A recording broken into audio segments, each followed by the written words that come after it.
Tracy pergi dengan marah. Saat berbalik, dia melihat Daniel masuk ke dalam lift sambil menggendong Friska.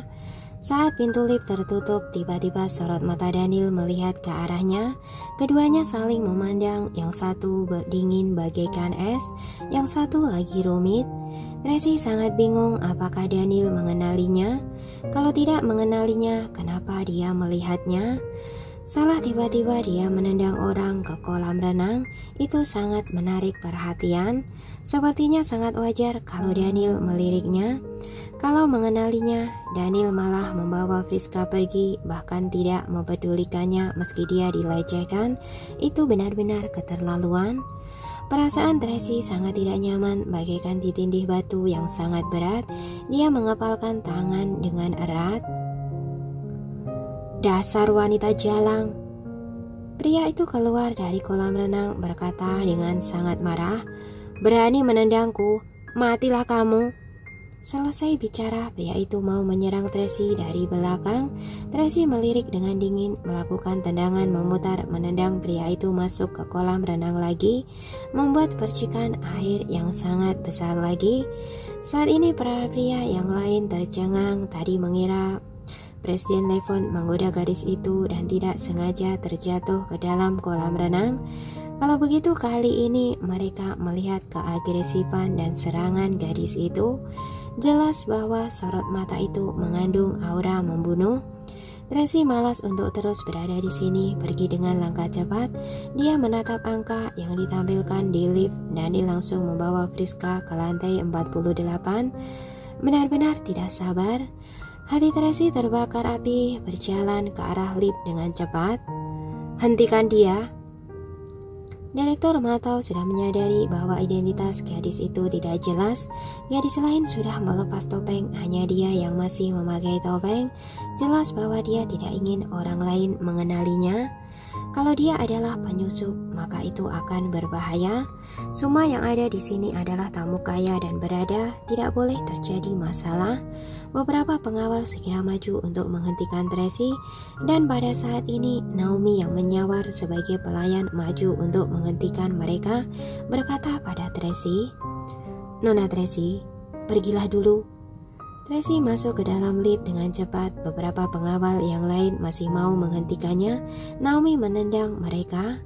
Saat ini semua menjadi kacau. Dalam sekejap para gadis berteriak ketakutan. Para pria berteriak memanggil pengawal. Semuanya menjaga nyawa mereka yang berharga. Direktur Matau segera memanggil sekelompok pengawal untuk menghadapi Naomi dan menangkap Tracy. Pintu lift sudah tertutup. Tracy langsung naik ke lantai 48. Gawat, kedua pembunuh itu datang untuk mencari Presiden Daniel. Direktur Matau menjadi lebih panik. "Cepat, panggil orang-orang, harus menangkap kedua wanita itu." "Baik." Saat mendengar suara-suara itu di dalam lift, Tracy mengerutkan kening erat-erat. Semua gara-gara Presiden Levon. Awalnya dia bisa mengikuti Daniel tanpa ketahuan, tapi karena gangguannya, sekarang masalah menjadi berantakan. Tapi untung saja mereka tidak tahu identitasnya. Dia segera pergi mencari Daniel untuk bernegosiasi dengannya. Tapi apakah sekarang dia dan Friska sudah... Saat teringat hal ini, perasaan Tracy menjadi tidak tenang. Saat ini Daniel sudah keluar dari lift dengan menggendong Friska langsung menuju kamarnya. Begitu masuk, langsung melihat sampahnya yang ada di atas meja, juga satu buket besar mawar merah. Terdapat kelopak mawar merah di atas karpet, ranjang, dan di mana-mana. Ini adalah kejutan yang disiapkan Direktur Matau. Wajah Friska memerah, menggigit bibir bawah, bersandar dalam pelukan Daniel dengan gugup, tidak berani bergerak sama sekali. Tapi Daniel hanya meletakkannya di sofa, berkata dengan suara rendah, "Pergilah, bersihkan diri." "Iya." Friska menggigit bibir bawah, menjawab dengan pelan, lalu pergi ke kamar mandi. Daniel duduk di sofa minum anggur dengan tenang. Saat ini Rian mengetuk pintu dan masuk melirik ke dalam kamar. Saat tidak melihat bayangan Friska, dia segera melapor dengan pelan, "Terjadi perkelahian di bawah." Daniel tidak bicara, terus minum anggur seperti tidak peduli dengan kondisi di luar. Kedua gadis tadi, apa benar? Kamu keluar saja. Daniel memotong pembicaraannya. Jangan ganggu aku tanpa perintah dariku. Tuan Daniel, apa Anda benar-benar ingin? Rian melirik kamar mandi dan bertanya dengan heran. Anda jangan gegabah, tenanglah. Pergi. Daniel berkata dengan pelan.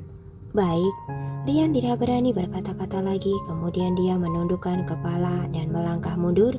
Daniel mengambil remote di atas meja dan menekannya. Peringatan jangan ganggu segera muncul di atas pintu. Rian menghela nafas dan melangkah mundur tidak berdaya. Tracy keluar dari lift dan dengan cepat menemukan kamar Daniel. Dia tahu kebiasaan Daniel tidak peduli di hotel mana dia tinggal. Dia suka tinggal di kamar presiden yang terletak di ujung. Dengan demikian lebih tenang dan tidak akan terganggu. Melihat peringatan jangan ganggu yang menyala di luar pintu, Tracy merasa gelisah dan sedih. Manusia gegabah itu benar-benar sudah tidak sabar. Dia mengepalkan tinggunya dan ragu-ragu apakah akan menerobos masuk ke dalam. Jika dia menerobos masuk dan melihat yang seharusnya tidak dia lihat, dia akan menjadi gila. Jika dia tidak menerobos masuk ketika orang-orang direktur metal mengejarnya, dia pasti akan tertangkap dan kemudian dia tidak akan memiliki kesempatan untuk berbicara dengan Daniel secara langsung. Memikirkan hal ini, Tracy memutuskan untuk mendorong pintu dan masuk ke dalam, tetapi pintu itu terkunci dari dalam. Tracy sangat marah, dia bersiap mengangkat tangannya untuk mengetuk pintu, tetapi dia berpikir Daniel sangat pintar, bagaimana dia bisa tertipu dan membuka pintu. Dia melihat ke kiri dan ke kanan, tidak ada seorang pun yang tinggal di kamar sebelah, jadi dia menyelinap masuk dan menguncinya. Berencana untuk memanjat dari balkon, Daniel duduk di sofa. Segelas anggur telah habis, matanya tertuju pada celah pintu, dan ketika dia mengamati gerakan di luar sudah menjadi lebih tenang, dia mendapati bahwa orang di luar telah pergi. Mungkinkah sudah menyerah? Aku sudah selesai. Pada saat ini Friska keluar dari kamar mandi dengan hanya menggunakan handuk mandi yang melilit tubuhnya. Dia sudah mandi dan mengeringkan rambutnya. Wajahnya sangat cantik dan kulitnya sangat lembut tanpa cacat seperti bayi. Seluruh tubuhnya mencerminkan rasa bersih, dan yang lebih langka lagi adalah dia memiliki sepasang mata yang murni. Sorot matanya dipenuhi oleh Daniel. Ini membuat Daniel yang frustasi dalam hubungannya menjadi sedikit tergerak. Kemari, duduklah. Daniel mengangkat kepala dan menatapnya. Friska berjalan dengan gugup dan duduk di sofa di seberangnya. Dia sangat gugup hingga tidak tahu apa yang harus ia lakukan. Kemarilah. Daniel menepuk kursi di sebelahnya. Friska menggigit bibir bawahnya, berjalan dengan hati-hati dan duduk di sebelahnya. Tetapi karena dia gugup, dia tidak berani menatapnya. Daniel memberinya segelas anggur dan dia mengambilnya dengan hati-hati karena takut menjatuhkannya lagi seperti sebelumnya. Sangat gugup. Ketika Daniel berbicara, terlihat ada sedikit gerakan dari balkon. Alisnya sedikit berkerut. Ini adalah lantai 48. Jika jatuh, maka akan mati. Iya. Friska menarik nafas dalam-dalam mengumpulkan keberaniannya dan berkata pada Daniel, "Apa kamu masih ingat aku? Waktu itu kita bertemu di kota Bunaken." "Aku ingat," Daniel berkata dengan pelan. "Ayahmu menggunakan 41 triliun di pelelangan proyek Ocean Wheel kota Bunaken. Tapi sayangnya malah direbut oleh keluarga Moore dengan penawaran harga tinggi 60 miliar. Itu bukan ayahku. Yang berpartisipasi dalam pelelangan adalah Paman Henley, bawahan ayahku." Friska berkata dengan lembut. "Aku tidak hadir di pelelangan, tapi aku melihatmu di belakang panggung pada forum bisnis Asia yang diadakan di Taman Look Hill. Apa kamu ingat?" "Oh ya?" Terlihat jelas bahwa Daniel sejak awal tidak mengingatnya. "Sebenarnya itu bukan pertama kalinya aku melihatmu." Friska tersipu malu dan melanjutkan kata-katanya. Ketika aku berusia 16 tahun, aku melihatmu di pertemuan bisnis di negara Maple. Saat itu kamu berpidato di atas panggung. Friska belum selesai bicara, Daniel tiba-tiba memeluknya. Dia tidak keburu menghindar dan menumpahkan anggur merah ke paha Daniel. Maaf, aku... Tepat ketika Friska hendak bicara, Daniel menekan tubuhnya, mencubit pipinya dan menatapnya dengan tatapan yang rumit. Friska sangat gugup hingga tidak berani bernafas. Tubuhnya yang lemah gemetar di bawahnya dan sepasang matanya yang besar menatap Daniel dengan gelisah. Menurutmu, apa yang paling dipedulikan wanita? Daniel dengan lembut menyentuh pipinya dengan jarinya, sorot matanya dipenuhi dengan kebingungan dan keraguan. Hah? Friska tidak mengerti kenapa dia tiba-tiba menanyakan pernyataan seperti itu, tapi ia masih menjawab dengan sungguh-sungguh. Seharusnya cinta dari seorang pria. Cinta seorang pria? Daniel merenungkan jawabannya. Apa itu lebih penting daripada kepentingan keluarga? Iya, Friska menjawab tanpa ragu. Kepentingan keluarga adalah milik keluarga, dan cinta adalah milik diri sendiri. Setelah beberapa saat ia menjelaskan dengan gelisah, apa kamu pikir aku mendekatimu karena kepentingan keluarga?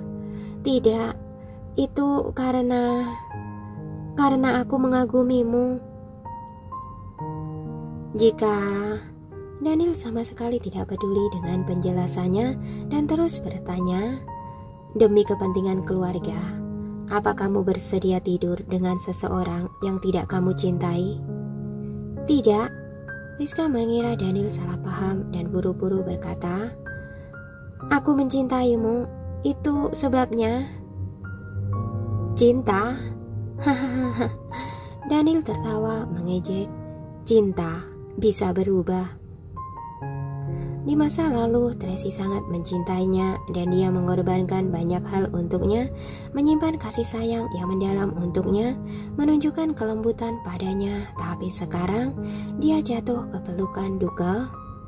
Tidak, aku tidak akan pernah berubah. Friska menjawab dengan sangat yakin. Kamu tidak tahu, aku benar-benar mencintaimu. Sejak aku berusia 16 tahun, sudah 5 tahun, aku... Prang. Perkataan Friska terpotong oleh suara yang datang. Tiba-tiba dia terkejut dan tanpa sadar dia menoleh. Tracy mencoba yang terbaik dengan mengambil risiko jatuh dari lantai 48. Ia memanjat dari balkon kamar sebelah.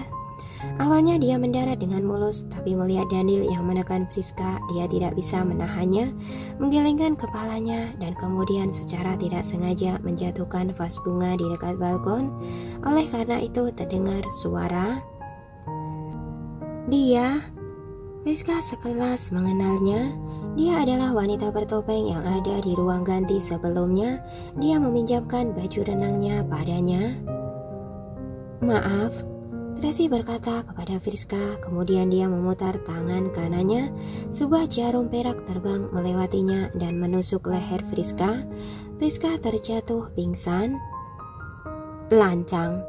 Daniel melebarkan matanya. Dia meraih gelas anggur di atas meja dan melemparnya. Tracy menghindar dengan cepat. Gelas anggur menabrak dinding di sebelahnya dan hancur berkeping-keping. Sebelum dia sadar kembali, Daniel tiba-tiba muncul di hadapannya dengan sangat cepat, mencekik lehernya dan mendorongnya ke dinding. Pada saat ini Tracy merasakan ancaman kematian dan berkata, Daniel, ini aku. Daniel dengan kasar melepas topengnya, mengangkat alisnya dan berkata dengan dingin, Tracy, lepaskan. Tracy meraih punggung tangannya dan mencakar punggung tangannya hingga muncul beberapa goresan. Daniel melihat dia kesakitan, kemudian dia melepaskan tangannya dan berbalik dengan dingin. Apa yang kamu lakukan di sini? Aku ingin bicara denganmu. Tracy memegang lehernya dan menarik nafas dalam-dalam. Tidak ada yang perlu dibicarakan. Daniel duduk di sofa dan menuangkan segelas anggur untuk dirinya sendiri. Masalah anak-anak, kita harus berbicara secara langsung. Tracy menghampirinya dengan cemas. Setidaknya, biarkan aku bertemu dengan anak-anak dan mendengarkan pendapat mereka. Apa kamu pantas? Daniel memelototinya dengan marah, kemarahan di matanya menyala, ditambah dengan sorotan kebencian.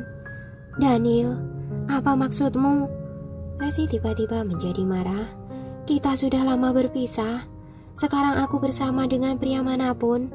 Itu adalah hakku. Atas dasar apa kamu merebut anak-anak dan menghina aku seperti ini? Kalau begitu, kamu pergi menjadi pengantinnya saja. Kenapa kamu datang mencariku?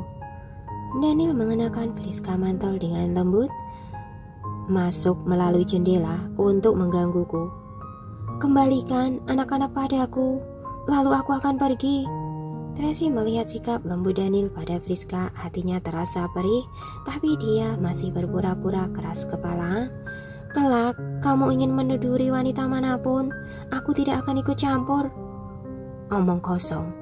Daniel mencibir mengejek. Atas dasar apa kamu ikut campur? Apa kamu bisa mencampuri urusanku? Lalu, apa yang terjadi padaku dan Duke? Apa urusannya denganmu? Atas dasar apa kamu menerobos masuk dan membuat keributan? Tracy bertanya dengan marah. Mengungkit masalah ini, raut wajah Daniel langsung berubah muram. Dia kembali memecahkan gelas anggur, kemudian mendorong Tracy ke sofa, mencubit pipinya dan berteriak dengan marah. Apa karena aku tidak menyentuhmu selama 2 tahun, jadi kamu merasa tidak nyaman? Apa kamu sangat menginginkan seorang pria, sehingga kamu tidak sabar dan masuk ke pelukan orang lain? Apa yang kamu lakukan? Lepaskan aku! Tracy mendorongnya dengan marah, tetapi tubuh Daniel sangat kuat dan dia tidak bisa mendorongnya. Sebaliknya, karena terus bergerak membuat tubuh Daniel menjadi lebih bersemangat. Tracy yang awalnya mengenakan pakaian renang seksi dengan gerakan yang seperti itu membuat tubuhnya lebih terekspos. Teruslah bergerak, aku akan menidurimu sekarang. Tubuh Daniel sudah mulai merespon naluriah. Dia berteriak dengan suara serak. Kebetulan sekali, kamu membuat wanitaku pingsan. Sekarang kamu harus menggantikannya. Mendengar kalimat ini, hati Tracy seolah tercabik. Dia mengatakan bahwa Friska adalah wanitanya. Wanitanya? Tracy Moore. Daniel mencubit wajah Tracy dengan marah dan bertanya, apa kamu tahu berapa banyak usaha yang harus aku lakukan demi menjemputmu kembali? Aku sangat menantikan keluarga kita bisa bersama lagi, tapi kamu malah memberiku balasan seperti itu. Apa kamu tidak tahu, sampai saat ini hanya kamulah wanitaku satu-satunya. Bahkan saat kamu menghilang selama 2 tahun, aku tidak pernah menyentuh wanita lain. Tidak peduli berapa banyak wanita yang menawarkan kasih sayang padaku, aku tidak pernah goyah. Tapi kamu malah bersama Duke dalam waktu sesingkat itu. Apa kamu tahu betapa aku membencimu? Aku tidak sabar untuk membunuhmu. Setelah mengucapkan kalimat terakhir, Daniel mengetakkan giginya dengan kebencian. Suaranya bergetar, terpancar kesedihan yang tidak bisa dia tahan. Dia mengulurkan tangannya dan mencekik leher Tracy dengan marah, tetapi dia tetap tidak tega untuk menggunakan kekuatannya. Rasa bersalah dan emosi di hati Tracy tidak bisa lagi ditutupi. Tiba-tiba hatinya yang keras melunak. Dia tersedak dan berkata, Daniel, sebenarnya aku tok tok tok tok tok. Tracy. Suara Tracy tiba-tiba terpotong oleh ketukan tergesa-gesa di pintu dan teriakan cemas dari Duke. Dia terkejut kenapa Duke datang di waktu ini. Mata Daniel tiba-tiba menjadi tajam lagi. Barusan dia pikir Tracy akan menjelaskan sesuatu dan muncul kembali harapan di hatinya. Tapi kemunculan Duke kembali mengganggunya. Tracy, bagus sekali kamu. Daniel menampar pipi Tracy dan tersenyum dengan dingin. Suami dan istri bertarung bersama. yang satu di sini untuk berpura-pura bernegosiasi, dan yang lainnya segera muncul untuk menyelamatkannya. Apa kamu mengutus seseorang ke vilaku untuk mengambil anak-anak, ha? Pemikiran Tracy telah ditebak olehnya. Dia panik sejenak, tapi dia dengan cepat bereaksi dan buru-buru menjelaskan. Tidak seperti itu, Daniel. Daniel, buka pintunya. Cepat buka pintunya. Duka masih mengetuk pintu dengan keras. Kemudian terdengar suara Direktur Matau datang dari luar. Duka, jangan membuat masalah. Sudah aku bilang, Presiden Daniel membawa seorang wanita ke atas. Wanita itu adalah Friska Amberson, bukan Nona Tracymu.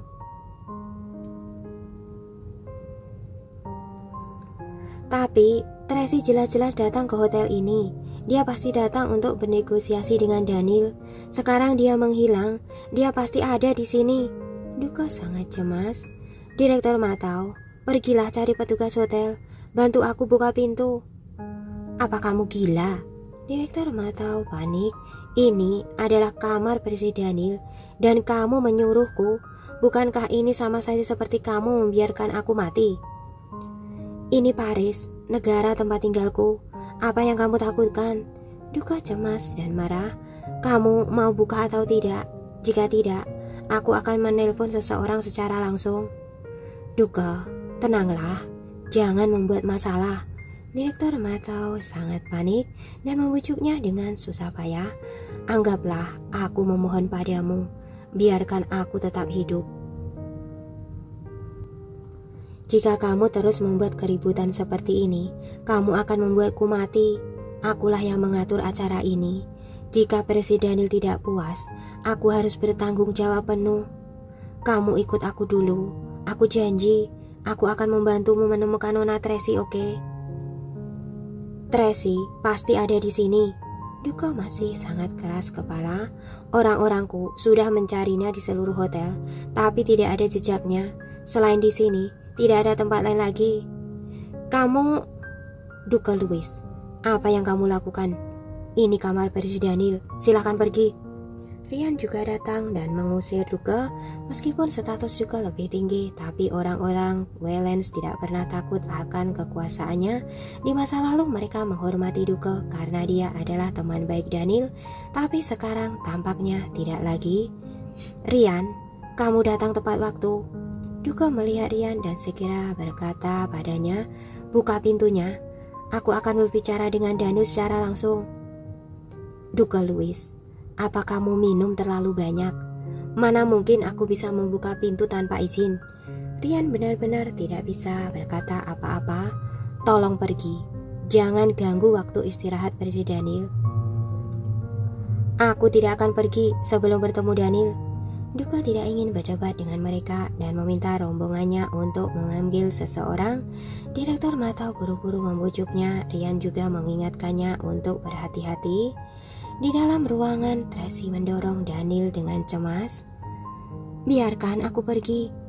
Awalnya masalah ini hanya ingin diselesaikan secara internal. Sejauh ini tidak ada yang tahu identitasnya kecuali wanita itu dan Daniel. Tapi Duka datang membuat keributan. Jika masalah ini sampai tersebar, maka ketiga keluarga akan kehilangan semua martabat mereka. Kenapa? Merasa kasihan? Daniel mencibir dan mengejeknya. Dia datang tepat pada waktunya. Apa yang dia lakukan padaku kemarin, aku akan mengembalikannya semuanya hari ini. Setelah mengatakan itu, Daniel merobek baju renang Tracy, membiarkannya telanjang di bawah tubuhnya. Kamu... Tracy buru-buru menutupi dadanya dan berteriak dengan marah. Kamu sudah gila ya? Iya, aku sudah gila. Aku tergila-gila padamu. Daniel langsung membuka kunci pintu dengan remote control, lalu berbaring di atas Tracy dan mencium lehernya dengan paksa. Di luar, Duka menyadari pintu sudah tidak terkunci. Dia segera membuka pintu dan bergegas masuk. Tracy, kata-katanya tiba-tiba terhenti ketika dia melihat Tracy dan Daniel. Semua orang terdiam di tempat, semua mata menatap pemandangan itu dengan tercengang. Lepaskan aku. Tracy mendorong Daniel dengan marah menutupi dirinya dengan bantal, kemudian mengangkat tangannya untuk memukulnya, tetapi Daniel meraih pergelangan tangannya. Kamu sendiri yang menerobos masuk. Daniel duduk dengan tenang melemparkan selimut tipis ke Tracy, kemudian dia bangkit berdiri membelakangi Duke sambil merapikan pakaiannya. Di depan pintu, Direktur Matau dihentikan oleh Ryan. Semuanya keluar. Kalian tidak ada urusan di sini. Tidak akan ada pertumpahan darah kan? Direktur Matau sangat panik. Tidak. Ryan menyuruh orang semua pergi. Pada saat ini Naomi baru saja tiba. Keduanya saling memandang. Dia memelototi dengan ganas dan melangkah masuk. Daniel, aku bunuh kamu. Duke meraih pisau buah di atas meja menyerang Daniel seperti orang gila. Duke, jangan! Tracy berteriak dengan panik. Naomi ingin melangkah maju untuk menghentikannya, tapi sudah terlambat.